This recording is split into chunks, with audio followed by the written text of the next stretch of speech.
and welcome to what I think will be my first video. We bought this block of land a couple of years ago now, 4 years ago. So you can see our shearing shed up there in the distance, and if I pan around, it's about 150 acres. And when we first got here, it was completely covered. All the way up to the shearing shed up there, completely covered in this thing here, which is called biddy bush. Now, it's a native species, considered an invasive native species, because when it's left uncontrolled, this is what happens. We're having a lot of trouble controlling it, so yeah, we've spent hours slashing, and that's my husband over there on the tractor doing a bit more slashing, try and clean some of this up. But you know, we're losing the battle. So it just regrows. I'm going to take you for a walk over to the new fence that we put in and explain a bit of the problem over there. This is around here were all put in between 1945 and 1948, so the wooden fence posts have reached the end of their useful lifespan. So we put this fence in here 12 months ago, a couple hundred metres, goes up over the hill there, and we completely slashed and stripped all of this area here of biddy bush, and as you can see, we've got regrowth happening in our nice new fence. Now, I'm not thrilled about this, and I've been doing some research, and everything that I've read tells me that lime will inhibit the growth of biddy bush. So I've done a bit of an experiment here. We burn wood to keep our home warm in winter, so I've spread some wood ash around here, and I'm hoping that that will act as a liming agent. I don't expect it'll do much until it rains and it mobilises within the soil, but we'll see how it goes. Now, it's a bit of a comparison.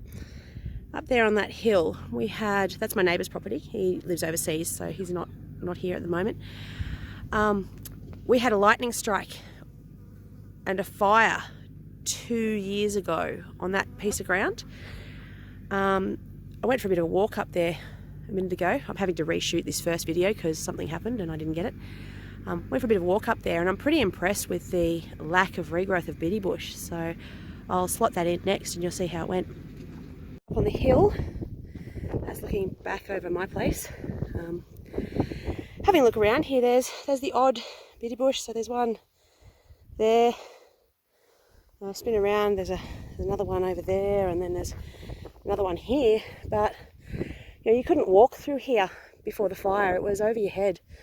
So that's not bad in terms of regrowth. So there's a few. Mostly what you can see around here, this stuff here, this is serrated tussock. It's a noxious weed, completely useless to anybody. The animals won't eat it, and if they do, they get no nutritional value out of it. But I'm pretty impressed at the lack of regrowth of the biddy bush around here. Now, this was a hot fire. The flames, if you have a look at that tree up there, the flames reached to where those dead limbs are. So it was hot, but I think it's done a pretty good job of cleaning it up. So we might look at doing some burning on our place, I think, next winter, and just see if we can clean up some of our place. You guys might have heard that Southeast Australia is in the midst of the worst drought ever. So we've had rain here, not enough, but we had, I don't know, 2-3 mil yesterday, 10 mil the week before, and maybe 20 mil the week before that. That's the first rain that we've had in months. But you can see the ground here. That's it. That's all there is. So we've been hand feeding what little stock we have for 2 years now.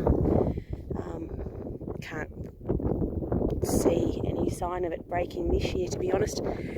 Hoping that maybe next winter we'll get a bit of a break. But like a lot of people around here, we have not got any stock left. We've kept the horses and the alpaca, which are pets, and a couple of potty lambs, and that's it. We've sold everything else up. So we're only hobby farmers. We only do this for fun. Hope to live out here one day.